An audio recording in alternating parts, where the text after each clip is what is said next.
എങ്ങനെയുണ്ട്? കുറച്ച് അത്ഭുതം മാറ്റി വെച്ചേക്ക്. ഇനിയുണ്ടോ? വാ. ശങ്കരാചാര്യര് തപസ്സിരുന്ന സർവജ്ഞപീഠം.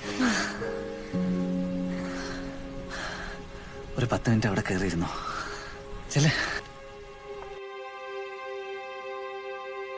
പോരാ